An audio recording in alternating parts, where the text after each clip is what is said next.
Pies Nation podcast is proudly brought to you by Swish. Fantastic to have them on board in season 2025. It's a platform connecting footy fans with their favourite players, so you can surprise a Collingwood fan in your life with a personalised video from so many players on the platform. Scott Pendlebury, Nick Daicos. Imagine a still Sidebottom video coming off that terrific win on Saturday night. It was fantastic, Nico. You could even surprise a Carlton fan just to remind them of what that winning feeling's like. I'd love to see Steele on my phone. So anytime, any round, get on Swish. What about you, Jack? A particular Collingwood fan you're after? Yeah, I reckon I could get around a video from one Nick Daicos or even a Craig McRae video would be pretty cool. But Swish is a great platform, Nico. Really easy to use, a great idea for a gift. And yeah, it's awesome that they're on board for season 2025. Absolutely. It's quick to order, delivered to your phone, and guaranteed to be shared across the group chat for many days to come. Now, for all our Pies Nation listener and followers and viewers, 10% off if you use the code PiesNation to order your videos. So don't delay now. As we said last week, plenty of big milestones coming up for all your family and friends, I'm sure. So 10% off for using the code PiesNation at Swish, who we thank very much for supporting our podcast.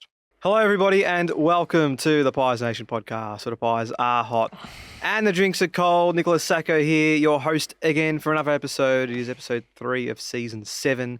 For episode 176, if you are counting from the beginning. And the Pies got back to their best on Saturday with a scintillating 91-point thumping of Port Adelaide at the MCG.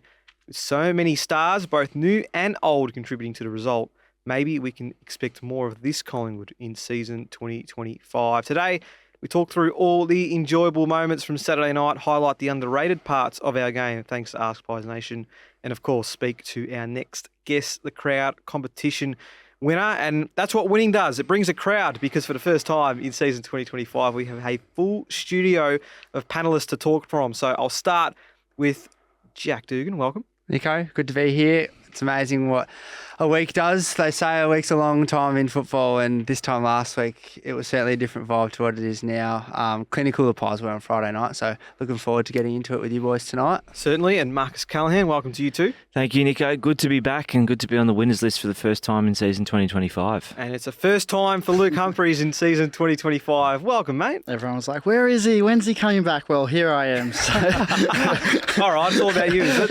I had to come back after seeing the Pies get up. What a win that was, boys. And great to celebrate it all together for the first time this year as well. Yes, 2-0 when the Pies Nation boys all sit together and watch Collingwood this year. Before we get into the depths of the game, Lukey, we need a catch up from you. How's your summer been? Anything exciting to report from your end? Pretty chill. I guess a few personal things going on, all in a very positive light. But other than that, cruised away through the summer and that's about it, Nico. And shout out to your dog Pendles. And birthday it's today. Pendle's birthday today, Yes. so Pendle's the sub on the weekend, but Pendle's birthday today. So happy birthday, Pendles. We will talk about the sub and Pendles role, that's for sure. All right, let's not waste any time because we've got a lot to discuss from Saturday night. So we'll start with the pie that caught your eye. And boys, if I may, I would like to go first this time. Go for it. Yeah, I know. I think after how many episodes we've done, Nico, go for it, mate. Because there's one man I feel like we need to talk about off the top, and it's Dan Houston, because there was a lot of talk about him coming into this game, of course. First match for the Pies, playing against his old side.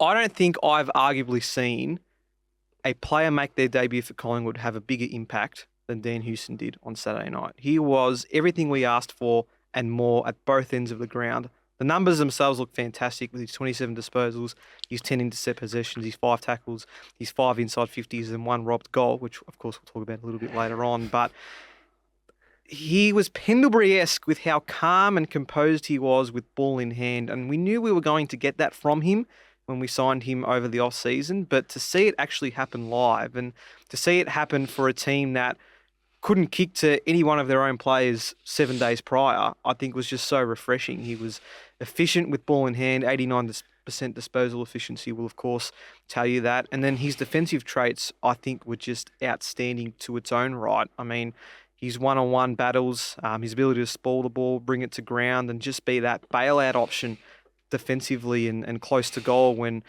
other times there might be other players in that back line that seem to panic a little bit and just bomb it down the ground, which we, of course, saw a lot against the Giants. But just having Dan there as an option just to contain things, slow things down and get the ball moving very quickly from our half back I was super impressed, and even watching the replay again today, he just seemed better the second time watching. So I think we need to give a lot of credit for Dan Houston and just the fact that he was so lethal at both ends of the ground. I'm so excited to see what he can bring to this team in the long term. And he just looks so good in black and white stripes. Like, I'm sorry.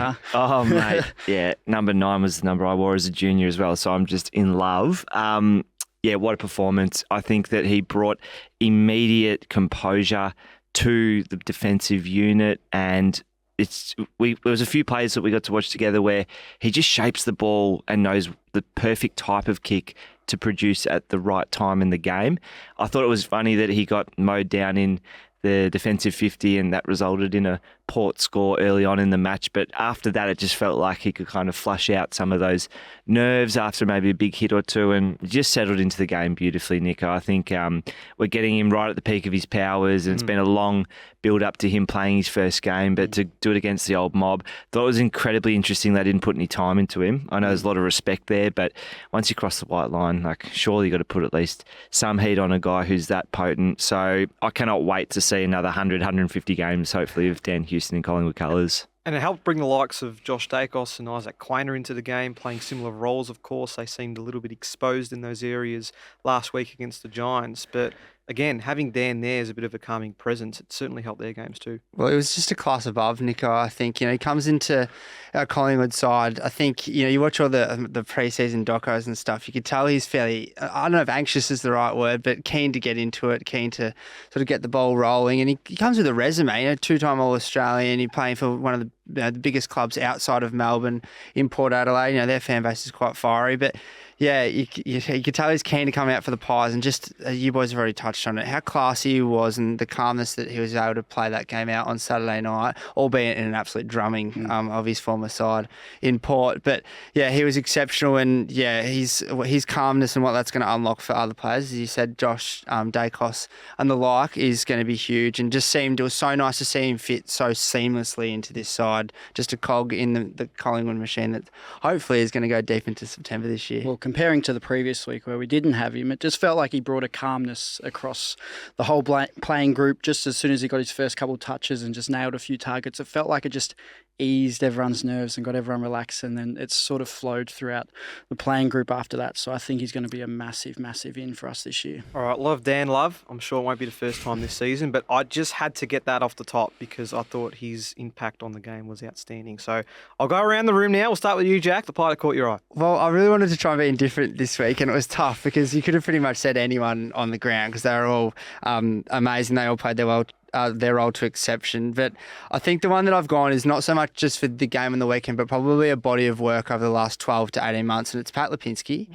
So on Saturday night, he had 24 disposals. His sort of positioning on the ground was split up pretty evenly across defensive and offensive halves, and had a goal as well, a nice classy left foot goal, which we've sort of become accustomed to from him. And we know that he's a good user of the ball and really classy, and that's the reason why we brought him across. But I think, I wouldn't be alone in saying this. I think we really felt like we were missing something defensively out of him, especially early doors, coming to the latter end of that 2023 season.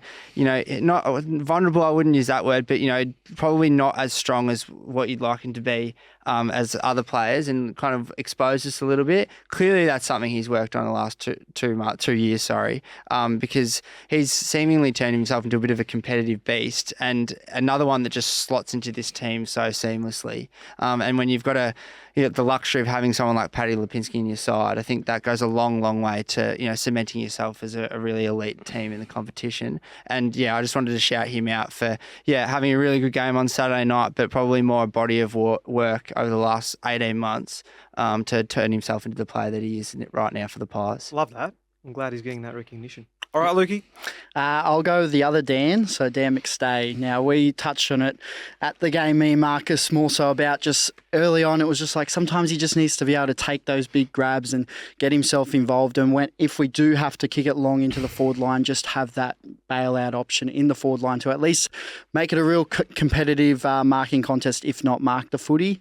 And that's exactly what he did for the rest of the night, as well as being that hybrid ruck role, which he did actually, I thought, play a really good role throughout the ground. But yeah, kicking the 3 goals, 21 disposals, mind you, which may even be up there with the career high for Dan McStay, but 7 marks, and yeah, just looked like that real competitive beast that we've been waiting for in that forward line since the days of Travis Cloke, which Jacko was a bit nervous when Dan had his shot close to goal comparing to Travis Cloke, but Dan was able to go back and slot that one through. And had the ability to be a link-up player further up the ground as well, and provide some pretty valuable inside 50s when required too. So really slotting into that prolonged attack pretty nicely, I think. Marcus?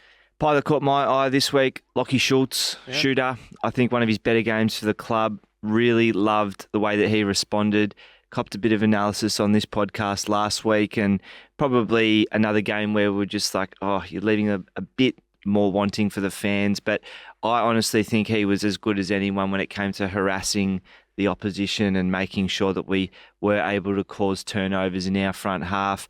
One tackle in particular comes to mind where he got Ollie Wines by the hips and brought him to ground. So that is not a small athlete in Ollie Wines. And for Shooter to, again, just do a lot of things that perhaps go missing from the frame when you watch it on TV, but to be there in the flesh, I did see a lot more of him impacting, and it's the 7 tackles and 4 inside 50 alone. I mean, that is the sort of stuff we want to see throughout this year, and that will lead to more scores on goal for him, better returns. And so I was just wrapped with the way that he bounced back. I thought he was there early in the game, and along with a few other guys, Bo McCreary, still Sidebottom, caused a lot of turnovers, and I think that's where most of our score came from.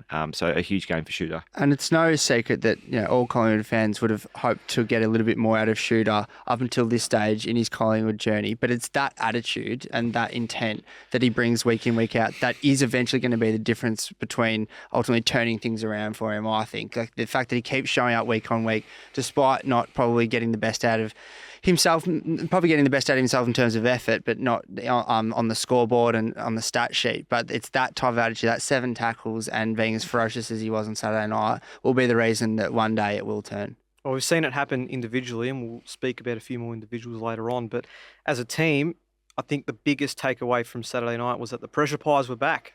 There was a big emphasis on the tackle count last week, and you mentioned it, Marcus, how it was subpar compared to what we've seen with Craig McRae's Collingwood sides in recent years. Well, didn't they respond pretty quickly as well with 68 tackles, 14 of them coming inside 50. We were just getting more numbers to the contest at each opportunity. And when we didn't have numbers to the contest, our perceived pressure was excellent. And as you said before, Marcus, caused a lot of turnovers from Port Adelaide, particularly in that corridor. We were able to slingshot very easily back into our forward half and either keep it there for prolonged periods of time or turn it into goals or scores. So I think the fact that we were able to bring that back on Saturday night was impressive. It was a real onus, and we heard a lot of Collingwood players talk about it post-game. Nick was one that spoke on Fox about how it was pretty big on the whiteboard from Craig McRae over the week about getting that pressure and that intensity back into the contest. Don't know if any of you boys saw it, but apparently Darcy Moore was pretty revved up pre-game, talking to his players just before the first siren. So obviously there must have been, as I said, some emphasis on getting that pressure back, and boys, it was just fantastic to see that happen. Well, I think we can all admit that they let themselves down to start the season. I think there was a big onus on it through the week that let's put that behind us, and almost as if round 0 doesn't exist, which hopefully we won't be a part of it going forward, but almost just forget about that. Let's move on. Let's start the season again. It is only one game at the end of the day. But we did let ourselves down in that opening round, but let's come back and really show the competition who we are and what we stand for, and obviously bringing in a few new guys, and then Dan Houston playing his first game, just bringing that real energy into the side again. And it only took a bit of confidence, I think, to kick those few early goals and get that nice little start just for the team to start flowing. And for me, it looks like this team is a real confidence team. It felt like the week before we missed those easy shots, early shots, and it kind of just flowed throughout the rest of the game, and then GWS got on top. This week it was quite the opposite. We were actually kicking quite accurately very early on, and then it felt like we couldn't miss by midway through the third quarter. So everyone's kicking goals, everyone's having fun. So it just felt like it flowed on really well throughout the whole team. Yeah, and just building on this this topic, which is core to our DNA in terms of pressure, I feel like our formula for winning games of footy hasn't really changed from a couple of years ago. When we bring pressure and heat, we harass the ball handler, we turn it over, and when we score quickly. And that is an infectious brand of footy to play. Look at how hard they were running until the final siren. I mean, we could have gone to sleep at 3/4 time, but it just shows that from one week to the next how crazy a difference in performance can be. But for me, this game is the blueprint for season 2025. If we can emulate even 3/4 of this week to week, bearing in mind the opposition will get better, particularly for top 8 sides or those with finals aspirations. But this is just crazy as a fan to analyse, because we're talking about the worst of Collingwood in round 0 and then quite possibly the best of Collingwood a week later, Nico. So it's just tantalising to think where the season could go. Yeah, it's unbelievable. I just think, that makes me nervous for this Friday night coming up against the Dogs, because you sort of don't know what to expect. But what I was impressed with as well on Saturday night is, yes, the pressure. It was from all 23 players. They clearly showed up with a bit more hunger, a bit more intent, but also our ability to then use that pressure and turn it into scores, and to go the other way and actually capitalise. I think Collingwood sides in the past haven't always put sides away like we did on Saturday night. And yes, Port were nowhere near full strength, and we're probably coming into the game a little bit underdone, certainly from an injury sense. But you don't win a game of AFL footy by 91 points without doing most things right, and they absolutely killed them when we got the opportunity to go the other way. I felt like pretty much every time we were kicking goals, or at least having shots on goal, which was amazing. And like another just little things as well. Like there was a run. I remember Isaac Quainer sprinted forward from his halfback position to be an option up forward down the line. This is like deep in the third, Marcus, as you're saying. They were running all night, and then not even 2 kicks later, Port had the ball and he was sprinted back to be the third defender in a contest, which just happened in front of us in the opposite pocket on the other side of the ground. So it's the little stuff like that's when Collingwood's on, that's the stuff you're seeing. And we got a lot of it on Saturday night. Well, we saw Jamie Elliott flying for marks for the minutes ago in the game, so I think that says a lot about what our energy levels were like. But again, talking about that pressure and capitalising off turnovers, I think the stats back that up as well. I mean, you look at the fact that we scored 10 goals, 7 from forward half intercepts, which was forward half change, which is a really big thing compared to last week. And I mentioned before, keeping the ball in our front half for long periods of time, it just takes that pressure off the back line. And I think that was much needed after having the ball constantly in our defensive half against the Giants a week ago. It would have been a welcome sign for that defensive unit just to set up properly, and then when the ball did eventually get out of our forward 50, if it wasn't from a goal, we were able to get numbers to the contest, as I said, and move things forward. So lovely stuff all around. A man that really embodied all of what Collingwood brought to the table on Saturday was Steele Sidebottom. He's done it many times before, Steele, but definitely turned back the clock on Saturday night with 31 touches, 5 tackles, 6 inside 50s and a goal. He had 19 disposals in the second half, and it was his third quarter that really helped blow the game apart. I mean, wonderful to see from a guy who I consider one of my favourites of all time in Steele Sidebottom, but maybe just proving to us all, boys, he's got a little bit left in the tank. Yeah, with a performance like that, you have to think he does. I mean, I didn't know he still had a 30 disposal game in him, quite frankly, and I'm glad that he's proved me wrong. But it was more so what I saw that he did off the ball that was just as impressive as some of his work in the middle, Nico. And I just thought that he's been given a new role and he's had to adjust as a veteran. He's been tried in a few different places. Halfback, I don't really think worked last year, but to get this sort of run with role and then to get going the other way and actually score as well was super impressive. But yeah, to keep hassling and tackling and just getting a finger in there and just being annoying against some of the Port Adelaide midfielders was a treat to see, Lukey. It was almost a classic, Steele Sidebottom game, almost like a throwback to the good old days. But we still got him here, and he's still, kicking goals and having fun out there with a big smile on his face. So it was just great to see, and he's one of those guys that brings that energy that is so important to us. So when he's down just a little bit, it almost feels like the rest of the team is down just as much. So if we get Steele playing like that for most of this year, I think we'll be in for some good things to come. It's going to be interesting as well. It was like Lukey said, it was like watching him in 2018. Like, when he had that year where he almost won the Brownlow. It was vintage Steele Sidebottom, but it's also going to be interesting how we manage blokes like Steele. Obviously, after the game it came out, with how we decided to approach the Pendlebury situation, that was a conversation that happened weeks ago. Has the same conversation happened with Steele? You would think it has. Does a 31-1 game change whether or not if he was due to have a sort of a sub game against the Doggies? Does it, like what happens this week? But no doubt that's something that the elite sporting landscape and certainly AFL in the past couple of years has gone to. So it's going to be interesting to see what Steele's year looks like in terms of game time and management. But if he's going to play like that, we want him out in the park as much as we can, I reckon. Well, touching on time management, I think we're all pretty shocked to see Scott Pendlebury named as the sub an hour before play was due to commence. I know we got a few comments on socials as soon as Lukey pumped that one out on all our platforms, but it did sense to me that it is the beginning of the end, seeing Scott Pendlebury managed in the second round of an AFL season. I mean, obviously there are factors outside of that provide a little bit more context, but do we see this as having an impact? I mean, by the time he came onto the ground, the game was pretty much one and done, so there wasn't too much pressure on him to have an immediate influence. But I think this is going to bring up a few questions about what Pendlebury's role in the side actually is, considering that Fly so keen to make him as a sub. And as I said, for it to happen so early in a season is certainly an interesting call. It is, and we're just going to have to get used to this being a facet of Pendle's twilight of his career when he's going to go for the games record, boys. I'm telling you, it's in the brain. He wants to be the guy at that number one spot, and I think managing his time on ground is just unfortunately part of being 30, however many years older he is, 37, 38. I don't like it. It's Scott Pendlebury, for goodness sake. Like, this is the GOAT. Well, your big problem was that he wasn't going to share the field with Steele Sidebottom in the yes. record equaling game. Well, and I mean, maybe this is a good segue into honouring the fact that Steele and Pendles have played more footy together than any other two VFL AFL players on the same team. Like, that is absolutely incredible. So the banner matched the occasion, didn't it, boys, before the game?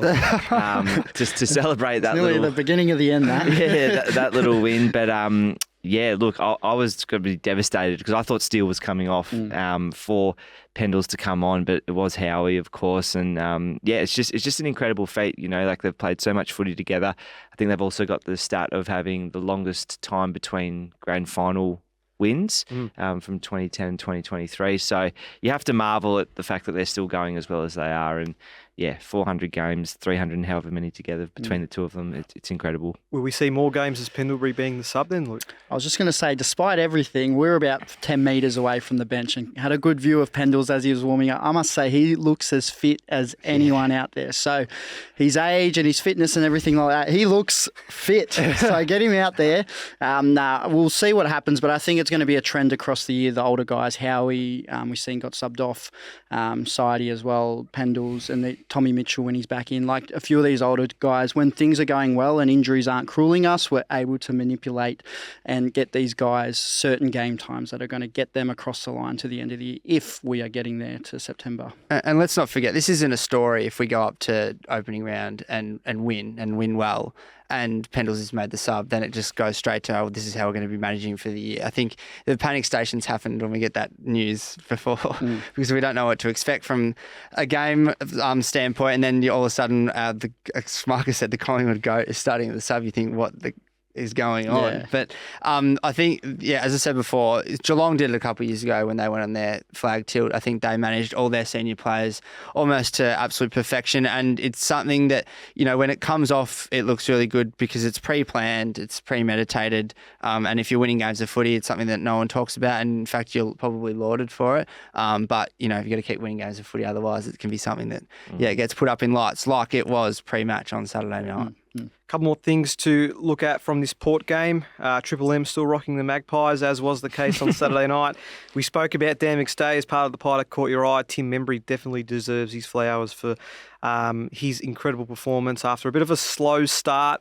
in his first game. Yes, you're going to bring out the celebration. New Marcus? celebration. You don't clap for Membry, just give him a little one of these. I want to see that Friday night, the whole No, he was outstanding with his 4 goals, of course, and 10 marks, 17 disposals, 11 score involvements. I mentioned before with Dan his ability to be a link-up player and have a role to play further up the ground. Well, McStay and Membry combined for 6 inside 50s, which for 2 key forwards I think is also pretty impressive. But maybe here's another one as well, Marcus, that's just starting to find his own in this Collingwood forward line. Yeah, look, just looking at them collectively, it was just so impressive to see the way that not only particularly Membry was creating space and just using his IQ to generate options in that first term, but the flow-on effect that had on the ball transfer, like once Houston worked into the game and some of our other midfielders, Nick had 9 inside 50, so he was very dangerous with ball in hand, forward of centre. But I just saw a Collingwood forward line that was, again, the polar opposite to last week. Last week we were stagnant. We commented on the long bombs in and how the GWS defenders just got across to it. Finlayson and Lear were woeful. Like, Port were that bad on the weekend, and I think we need to highlight that our opposition. Well, we mentioned it on Thursday in our preview that they may have a role to play, but they were non-existent. Yeah, that might be the first and last time Finlayson plays defence at Port Adelaide Power, but I just thought the way that our forwards, got creative and found space inside 50, it was just generated so much momentum. And that's not going to happen again this season, at least I don't think it will be that one-sided, but yeah, it's just exciting to see a forward line unit that's probably got all the pieces, as many pieces you would want in a forward line that I can remember in Collingwood living history, to be honest with you. So we'll see what the output's like. Well, it was the danger coming in, I guess with the previews with our forward line, is how dangerous can this forward line be? And then we see in round 0 and we're like, gee whiz, we're going to struggle. We're not able to get anything going in there. But then we've seen the perfect example of when it all goes to plan on the weekend. You've got Myercheck, you've got Membry, you've got McStay, you've got Bobby Hill, you've got Jamie Elliott, and then you're getting midfielders involved as well to kick a few goals. So it shows how expansive we can be and how, I guess, dangerous to opposition sides. They don't know who to stop, who to target, because if you stop him, we're going to go him. If you stop him, we're going to go him. So it's very exciting, but at the same time, we see what happens when you do shut it down and when our ball movement isn't going as well as planned, and when the pressure does come from the opposition. And we must touch on the fact that Port Adelaide at times did look like witches' hats out there, and it did look very easy for us to move the ball from one end to the other. We did see us kick a goal from a kick out, which literally was just a long bomb down the middle and just bounced forward, and we ended up tapping it on and getting the goal that way. So comparing that to the GWS pressure the week before, Port Adelaide were almost non-existent at the same time. Yeah, and it's kind of been an area of the last sort of 10 years or so where I felt like we've always allowed the elite backs of the comp to, I feel they always had their big intercept mark games against Collingwood, with Taylor last week. Jeremy McGovern's been a famous one over the years for it. So even just having the options there, like last year when we lost Myercheck, we just looked so short and looked like we had no target whatsoever. Jamie Elliott, Bobby Hill are playing as our lead up forwards. So just to have the options, as Lukey said, if one of them goes down, we've still got the other two. But hopefully, for touch wood, we just got to look in on Saturday night that all three of them can clearly work coherently together. And yeah, it's a dangerous prospect if the Pies are moving the ball quick and they've got that many options. Look out. Yeah, absolutely. A quick note I need to make on Nick Daicos, finished with 26 and a goal. Would have been nice if he had 30 and 2. But anyway. He almost got one as well, Nico. I left you guys at 3/4 time. And Bobby Hill, he was by himself. He was on the edge of his seat, Nico. I had to cheer about something halfway through the last quarter.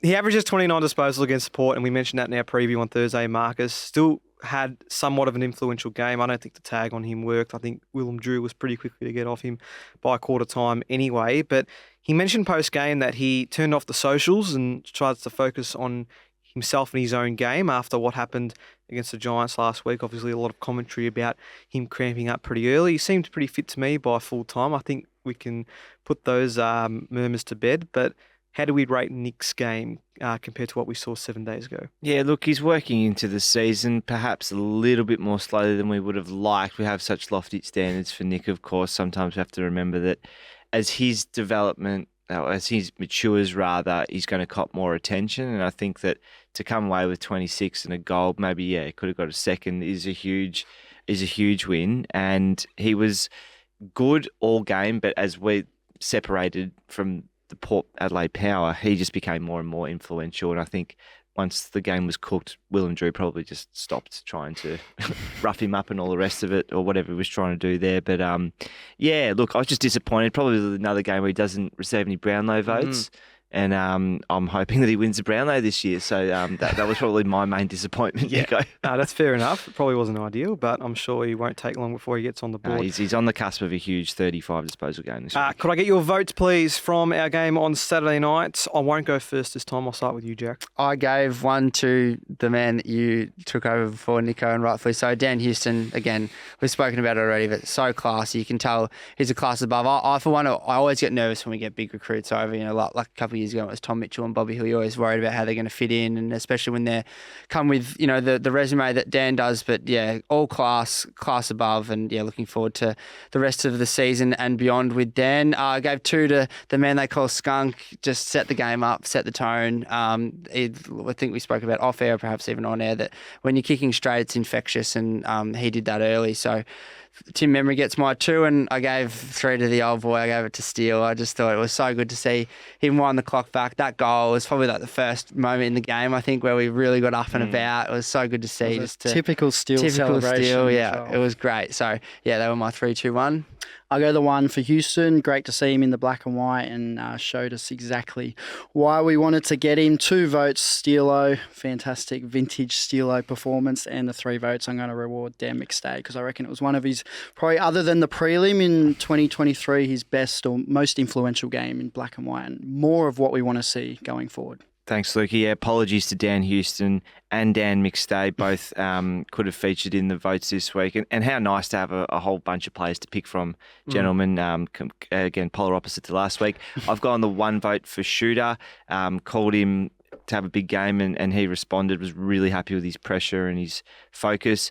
2 votes to Steele for reasons I already mentioned, and yeah, the 3 votes to Tim Membry. It's just so nice to have a forward that I think Bobby Hill gave me a lift in hope in terms of set shot accuracy when he came across.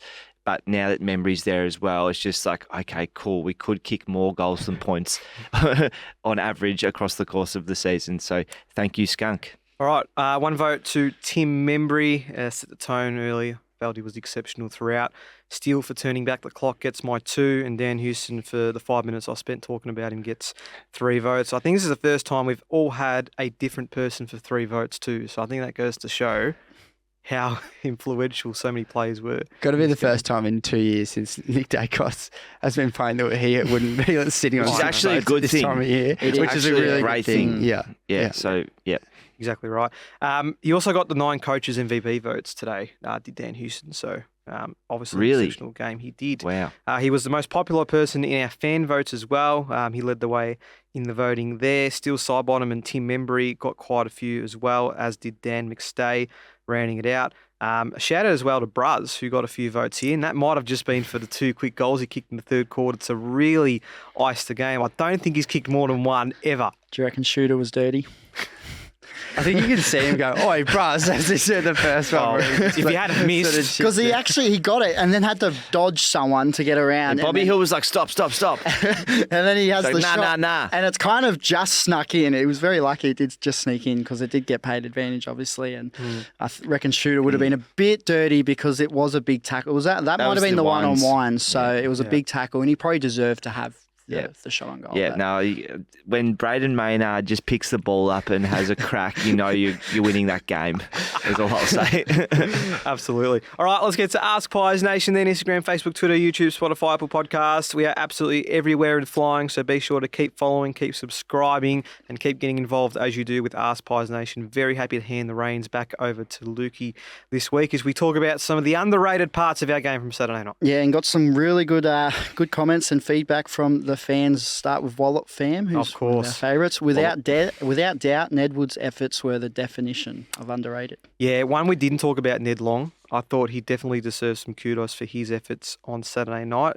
Hard at it, got involved quite often, particularly linked up with Nick Daicos pretty well throughout the middle of the ground, and he was also one that really praised him, did Nick, for his efforts throughout the game. He's settled into his role really well. He's tough at it, and I really like him being in his 22. And I think it was 23 pressure acts or something like that. Like, that is off the charts. So he was another one who was helping turn the ball over big game from Ned. And so strong through the hips as well. It felt like I don't think I saw him once. I'm sure there was a time, but once get tackled and go to ground, he just seemed to stand up in it. And of course, that exemplified by that Nick Daicos goal where Nick was able to snap it around the corner. But also good to see him just get a crack at it for 4 quarters. I think, like I said this last week, but having a bloke like him as sub seems like a bit of a waste at times because you're trading a midfielder for a midfielder, and if the game's not going your way, often it doesn't really change if you're just trading like for like. So it's good to see blokes like Ned Long, who are still building their career, get a full 4-quarter crack at it, and we can see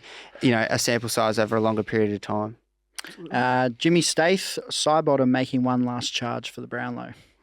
Oh, wow. He's probably got more votes than Nick at this stage, hasn't he? Yeah, potentially, yeah. Oscar Lemonitis, I think it is underrated how well we responded to our loss last week. We were beaten by 52 points, and I think it's fair to say we expected to have a stronger attack against the Power this weekend. I don't think anyone could have predicted such a demolition. Such a remarkable response should be looked upon favourably because it shows that we've the mentality to challenge the script.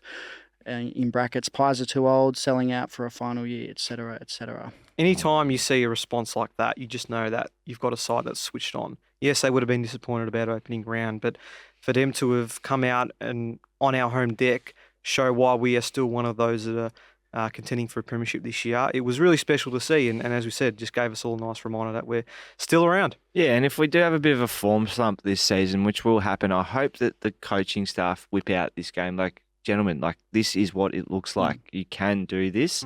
Round 1 of the year, we produced an incredible 4-quarter performance. So, yeah, we got this.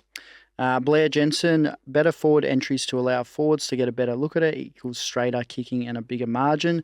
A ruthless pressure game and a 4-quarter performance meant we actually gave a team a smacking for once. My heart cannot take many more of the nail biters. Is that... I don't know when the last time we saw a win as big as that. Well, I think we were saying this is like 2011, early 2011 vibes where we're just 30 scoring shots, no worries, 10 goal kickers, no worries. D Swan 3 votes, no worries. No, it felt like the most complete performance. I know we've had better wins, but this felt like a 4-quarter complete performance where Collingwood was the better side from minute 1 to the final minute of the game, and even not allowing junk time goals at the end, which wouldn't have been the end of the world if we let them kick a few, but it was nice to actually go on with it. And we kind of joked about, we could get a 100-point win here, and we actually got really close and almost let them off in the last few minutes. We could have kicked a few. So Nico and I wouldn't even let you off the chain when you were saying we were home at 60 points to go. We were saying, shh, I said, surely it's not over yet. And every goal after that, surely it's time. We were just scarred by last time. That's why. Yeah. Matt Exemplar, Houston's game overall, he wasn't just being the backman, bringing the run off halfback. He was playing like a midfielder, getting tackles, contested possession. It really showed that he's going to have more strings to his bow, which is really exciting. Yeah, absolutely. Expect some forward defenders on him over the next few weeks, I think, from opposition sides. They'll really try and quell his influence. Yep. Tim P, Ned Long, 7 tackles, 24 disposals, 5 clearances, broke tackles to set up scoring chains.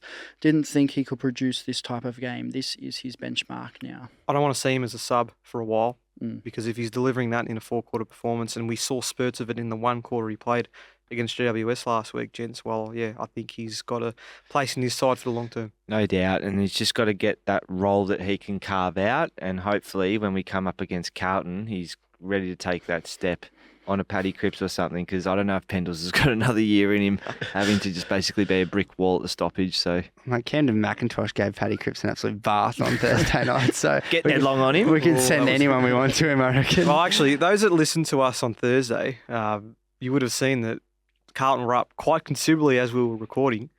Mid-pod. As soon as we finished our recording, I go to sit down and scores a level at 3/4 time. I was beside myself. That was a very good weekend for me. Carlton. If the Collingwood win didn't get you up and about, Nico, I know that it Thursday set the tone for the weekend. Unreal. Beautiful. Gary Skoo, I think Lipinski is going to have a huge year, which we just touched on earlier, but. He was good in a pretty poor side last year, which is immense from him. And he's clearly gone away, gotten stronger, gotten fitter, and adding that to the class that he already came over with. It's just he's turning himself into a really important player for us. And I just like with the way he covers his ground. You look at his Telstra heat map on the AFL up there, Nico. He's everywhere. He's literally everywhere. So he's an important cog. Jack Tubb, the depth of our list going to be hard to crack into this team, so players' hunger should be maintained and complacency a non-issue. De Goey watching from the sidelines is a scary thought for opposition. A fit and informed Geordie, the cherry on top. Yeah, not sure he'll be back this week, but you're right, it's going to make selection interesting once he is available. Russell Chapman, obviously shooters' pressure was insane as most weeks, and as a result we were able to go forward and score, but I don't think Reef will be talked as much as he should be. He obviously isn't the Murphy replacement we need, but the difference in his performance from last week to this week was incredible. If he continues to get better each week, we'll end up with a nice, confident and settled backline. Also, IQ is back to his 2023 ways. Confidence thing for Reef? Yeah, I think once again it's a hard one to get a read on because their forward line was just awful. Like honestly, I think that Didn't even know Georgiades played until the last quarter. seriously, yeah. And Lukosius, I know he kicked the first of the game, but he's got a shocking attitude. I just think it's going to take time for Reef to really assert himself in a way. He's going to need to have good performances on quality opposition before I think we can really say, okay, this guy belongs here. And if he does, I just hope that there's a few poor performances like last week in the mix. He just gets repeat opportunities to have a go, because otherwise we've seen what that can do to his confidence. And he is a guy, prime candidate of in the side, out of the side, new position. Oh no, we're not going to play this week. So hopefully him and Ed Allen are types that get more of a run this year, Nico. Definitely. Any more to add? A couple more. Tamika, Waterhouse, Lockie Schultz. If you can't see his value in the team by now, there is something wrong with you. Same goes for Sully and Ned Long. Perfect possessions, no, but the effort and follow-up, invaluable. Thought Sully was okay, serviceable. Yeah, absolutely. And another one of those ones that probably similar to a Ned Long that's just going to have to try and carve out a role for him in this side. A surprising inclusion. We all thought, I think, considering I walked away from that game against GWS thinking Ed Allen was one of our better players. So Gave him a vote, Jack. Yeah, I did. So Pilot caught your eye, Nick. Yes. So I was very shocked to see that. And another one that, perhaps Fly talks about, we just felt that Sullivan could have played a different role. Now, if you go up there to Sydney and win and you come and make that change, yes, it's surprising, but no one usually gives it the airtime because we lost. It's amplified. Everyone's questioning more what's going on. So clearly there's a plan there. But yeah, no, I thought Sully was serviceable on Saturday night. Last one, Steve Dean, complete team effort, felt like a finals-type pressure. Imagine having a Collingwood legend Pendles coming on at three-quarter time with fresh legs to tear them up. We're back. All right. Mm-hmm. Pretty much said all we need to know. That was AskPiesNation. Make sure you keep on tabs with us on Instagram, Facebook, Twitter, YouTube, Spotify, Apple Podcasts, still everywhere. Absolutely everywhere, so be sure to continue to get involved as you have been with our Guess the Margin and Guess the Crowd competition, which we are ready and primed for. Don't think anyone would have guessed the margin this week, Lukey. No one was that confident to give us a 91. Did you have a look what the highest might have been? It was about 60s, in the 60s, I think. But yeah, I think as Collingwood supporters, we're all very much, it's going to be, if we're going to win, it's going to be close. So unfortunately, no margins this week. But that's okay. Keep going, everyone. Keep guessing, and you will get it soon. Don't worry. Well, we do have a Guess the Crowd winner from this week, a 60-odd thousand crowd, which I think surprised a few, Jacko, but at the end of the day, I think the conditions and maybe a few other factors contributed to that. Strange. I think round zero, definitely one of those. The MCC, that's where we were lucky enough to be sitting on Saturday night, but does let the crowd down every now and again. That level 4 was borderline empty for the most part on Saturday night. But, when everyone says, it's interstate team and stuff, forget the Saturday afternoon we played these guys on last year in round 6 when we weren't going that well, and we got 73,000 people there.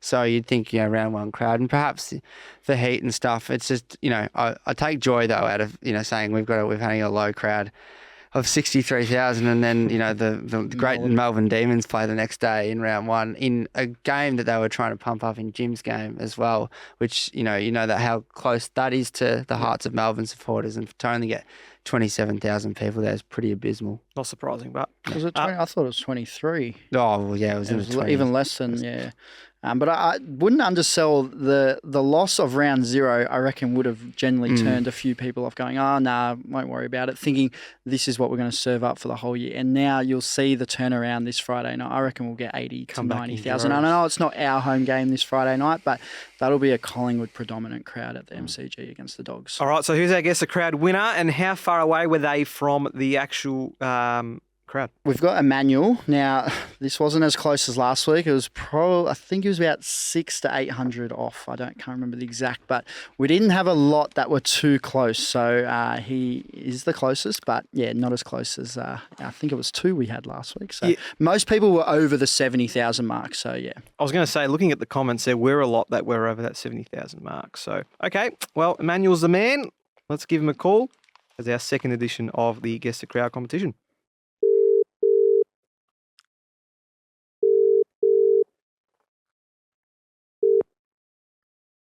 Good afternoon, Emanuel speaking. Emmanuel, it's Nicholas here from the Pies Nation podcast, mate. How are you going? How are you? Yeah, good, thank you, mate. Welcome to the podcast and well done on being our Guess the Crowd competition winner, mate. Thanks very much. Thanks, appreciate it. No, you did well. Not many. I got close. Well, yeah, somewhat. You did, yes. But yeah, many people went over the 70,000 mark. But yes, you were definitely the closest this week. What's your method to the madness, mate? How do you get these close predictions, as you say? I kind of just worked out Collingwood, first game, second game, first game in Melbourne, Port Adelaide, not too many members. I reckon we get 60, and I thought another 3 from Port. 63. That is perfect mathematics, said Emanuel. Now, were you There's one? no method, just guess. That's okay. Now, were you one of those that made their way to the MCG? And I guess regardless, mate, how did you find us getting back on to winning ways? No, I didn't go to the game. I watched it on TV. But it was a good game, fantastic win, and I think the whole team just played really well. I think everyone, all the lesser knowns, played their role, and I think they just got a good win and on to next week now.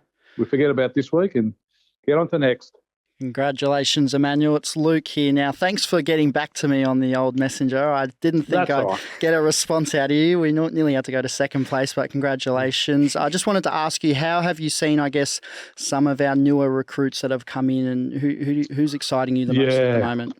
It's fantastic. I think Dan Houston is a gem. He's actually better than what I thought, and that's fantastic. And I think it just releases a lot of our other players from half back, and Membry and Mychek just run up and down, and it gives a focal point for Dan McStay, So he's the big, tall bopper, and I think Mychek and Membry will just, feed off that. And I think dynamic forward, I think they have a few problems for a lot of teams to kind of stop all that. So I'd rather be Collingwood than any other team at the moment.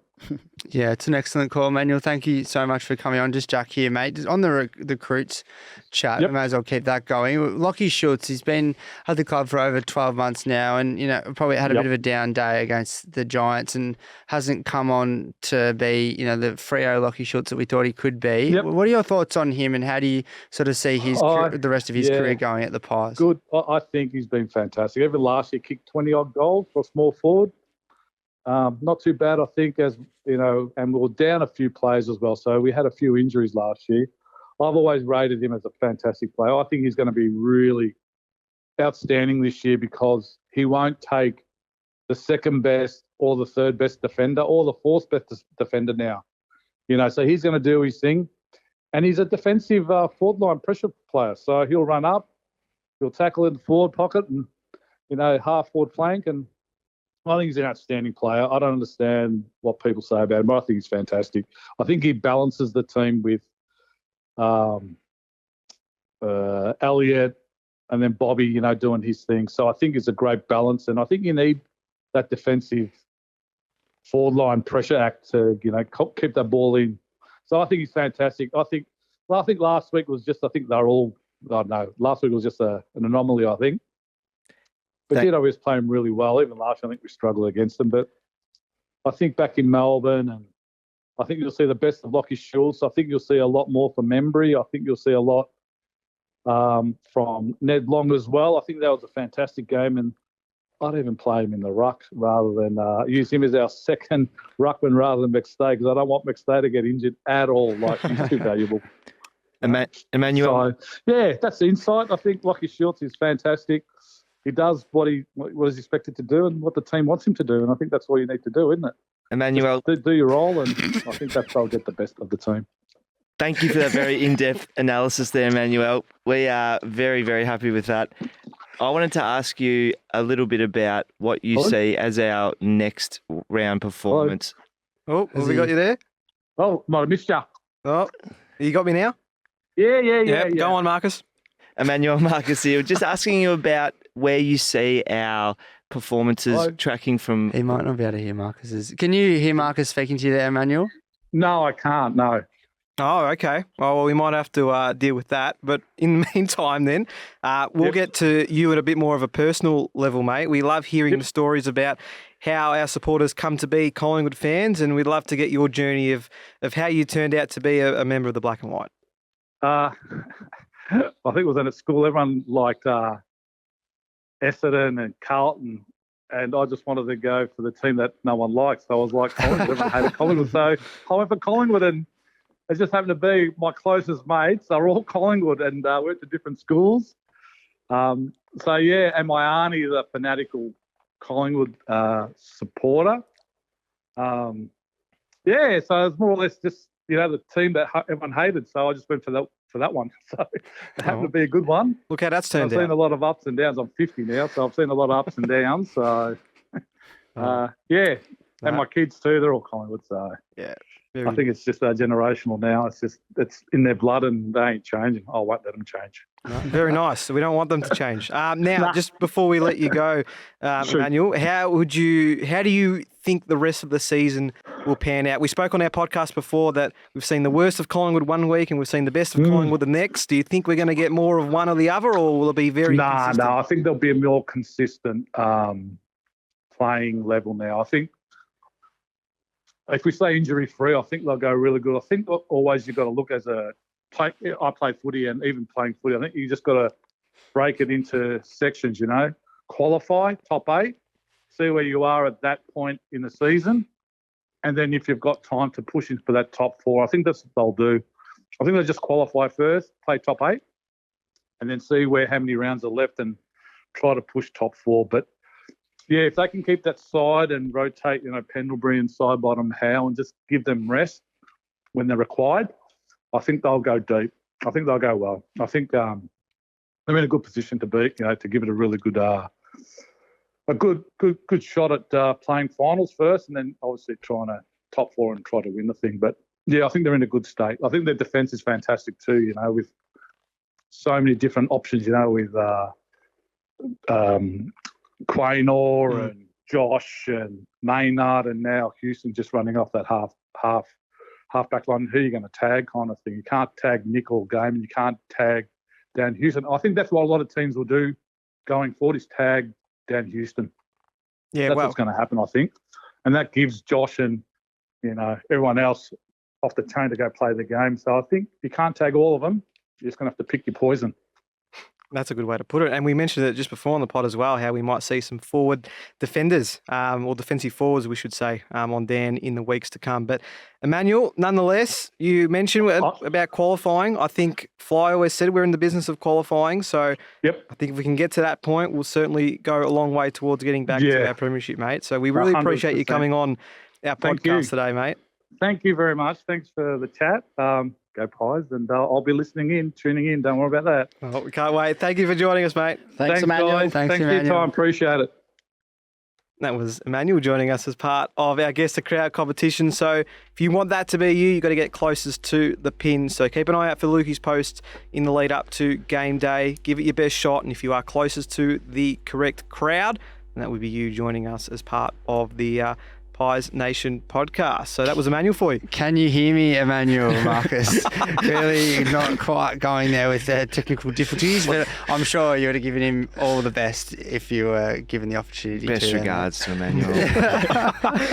All right, a couple of notes before we wrap up. As we said, we will have our Thursday preview podcast, of course, coming up against the Dogs for our Friday night clash at the MCG.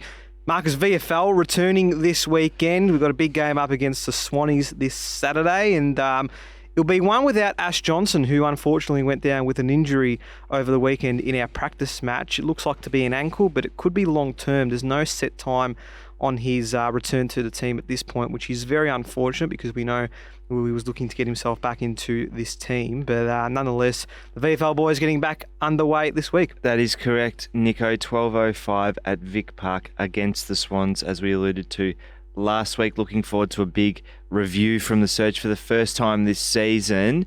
But coming back to Ash Johnson, yes, I believe it's a cracked fibula or something along those lines. So that, of course, amplified by Bobby Hill's celebration. He had AJ on the tape. I thought that was a nice little touch, giving a shout out. Knew exactly where the camera was, which was also excellent. But yeah, unfortunate for Ash. I think that's an injury that comes at a time where it's probably the last thing he needed, quite frankly, with a forward line that is as stacked as it's been, as we've mentioned earlier in the pod. But really looking forward to perhaps discussing some names that might not be on the AFL list and might be coming into the VFL system for the first time, Nico. So Vic Park, 12:05 on Saturday. Nice. Well, they have signed their last batch of players over the weekend as well. So it looks like the VFL team is set. Any other notes, boys? Don't think so. Not from me, Lukey. We're going together, Jack, Marcus, for the Dogs. You three. I'll be there. You'll be just there on the other side of the somewhere. ground. We'll try and catch it at some point. But yeah, looking forward to it. And who asked for your autograph on the weekend at the game, Lukey and Nico? Well, we need to. This is a lost fan. Yeah, this is a request. We need to find out. So apparently he's a famous surfer. Now I don't quite remember if he gave us his name, but we did get Start with D. We got a photo, and I told him to tag us or tag PiesNation in the post so we could, share it and find out the surfer status behind him. But apparently a famous surfer, so we are requesting this photo to be shared so we can have a look. The mystery, it's absolutely high suspense. We try and get one photo, and then all of a sudden, PiesNation, handshakes and jumping over chairs, trying to get a pic. So Jumping over chairs? Yeah, no. There you go. Jeepers. That's how big we are. It was just me and you, Nico, so you two missed out, but it was quite funny. Can't be approaching. No, they were jumping over chairs. I'm telling you.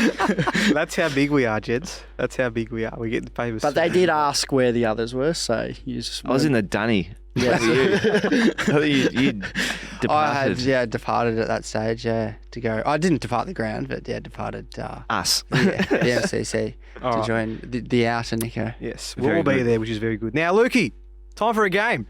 Yeah, you're finally here for one. Brain fades are coming. Get ready. I won't do a blind ranking, even though that ranked pretty well last week. I think we were all in agreement that Dan Houston is still the best number 9 to go around Collingwood, particularly after what happened on the weekend. So I have a ranking game for you. It's not a blind ranking. I'm going to give you the plays beforehand this time, but I need you to get it in a correct order for me. So I'm going to give you 5 Collingwood players, and I want you to correctly rank them in order of career high disposal counts. Oh, good one, Nico. Nice. So I'll give you the 5 players in no particular order, and the 3 of you need to give me those 5 players in order of highest to lowest of their career high disposal counts in a game.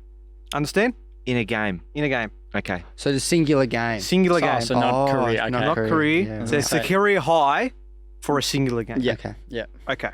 So your 5 players are Dane Beams, Nathan Buckley, Tony Shaw, Steele Sidebottom, and Dane Swan. Give me that ranking from highest to lowest, their career high disposal count in a single game. So I'll go again. Dane Beams, Nathan Buckley, Tony Shaw, Steele Sidebottom, Dane Swan. Bucks is a little bit from my time, high disposal getter. I just have a feeling Steele is. Steele and Swanee, I want to say, were both have 40 plus, I reckon. I just feel like Steele's had a couple of massive disposal games, and we know Swanee has as well. But I feel like that's just too easy to put Swanee at 1. And Don't look at me. And it's going to end up being one of the other 3. Beamer's had a few big ones. Yeah, Beamsy's. I don't know why, but I feel like he could be at the top. career high Collingwood.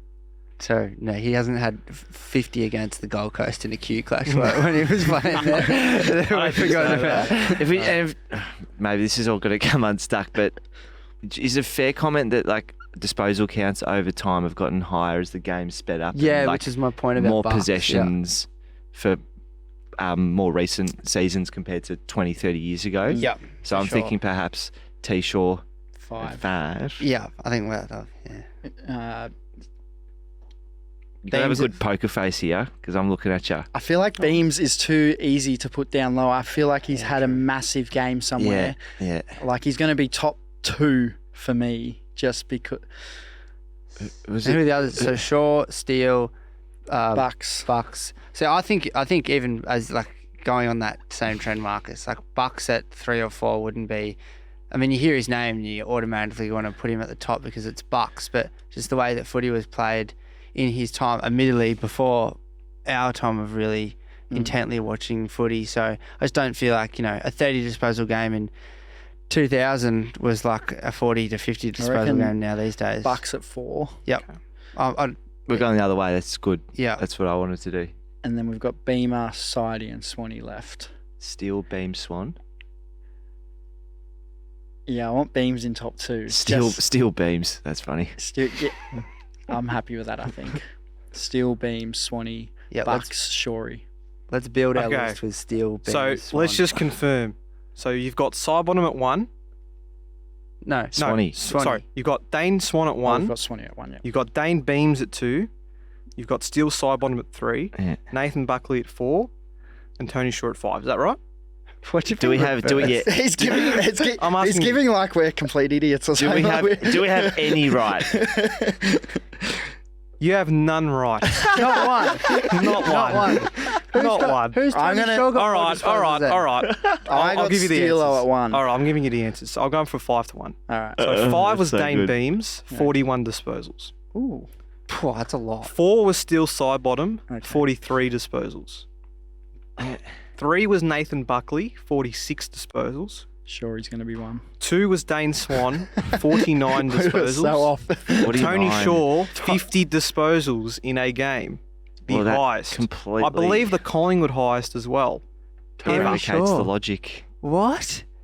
That's just thrown me completely. Because from all reports, Tony Shaw never saw the bloke play, but an absolute champion of Collingwood, lifted the whole of 1990 Premiership Cup. But from report, he was a bit of a blue collar, sort of just in and under, got his 20 touches a game, and then went home. I don't think he had 50 disposals, Nico. That's Tom Mitchell territory. That's Shout out to Shorey if you're listening. My Just goodness. rated your career pretty well. Yep. wow.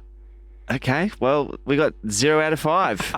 Lots of learnings. Absolutely. I think Tony Shaw is an absolute lock at 5. There's no way. That is blowing my mind. All right. Well, that's a great way to end our episode this week. Hopefully, it's not a sign. And things we're come with the this game. fan experts here on the podcast. Absolutely, we are. Not All a right. trivia. All right, Marcus, Luke, Jack, thank you boys for joining me for another episode. Pleasure as always, Nico. Thank you, boys. Great ep. Well, until next week, I've been Nicholas Saker, been listening or watching the Pies Nation podcast, where the pies are hot and the drinks are cold.